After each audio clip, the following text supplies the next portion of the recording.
Je regardais l'émission avant de rentrer sur ce plateau. Et je me disais, en vous regardant, toutes et tous, mais c'est quand même incroyable.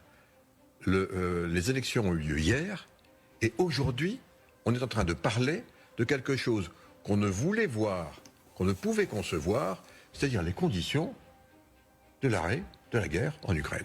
C'était, là encore, quelque chose dont on ne s'autorisait même pas à évoquer, en tout cas je peux vous le dire, dans les institutions européennes, c'était quelque chose qui était vraiment quelque chose sur lequel on n'avait absolument aucun droit de parole. Et bien maintenant, voilà, on est là. Trump est un accélérateur. Donc lui, c'est Thierry Breton, ancien commissaire de l'Union européenne et qui vient de t'expliquer par A plus B que l'Europe n'a jamais voulu la paix en Ukraine et uniquement la guerre.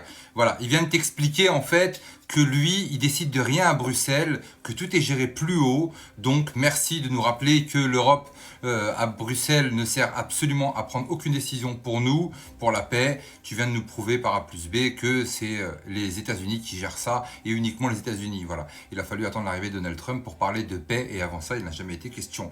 Bien évidemment, tout là-haut, les bureaucrates, eux, se frottent les mains parce que c'est pas eux qui sont envoyés dans les tranchées. Bon, les peuples ont compris, la guerre pour le complexe militaro, bien sûr, tout détruire pour mieux reconstruire, l'ordre par le chaos, des petites villes à 15 minutes, tout ça, plus on impose une phase choc aux populations et plus accepte docilement ensuite des restrictions. À une certaine époque, on aurait appelé ça fermement de la trahison. Mais bon, je suis clairement pas surpris hein, quand on sait la ligne directive de défense de l'OTAN. On sait très bien l'influence du complexe militaro-industriel et tous ces grands lobbies. Une chose est sûre, on n'est clairement pas au bout de nos surprises. Profitons du spectacle, même si c'est parfois désolant.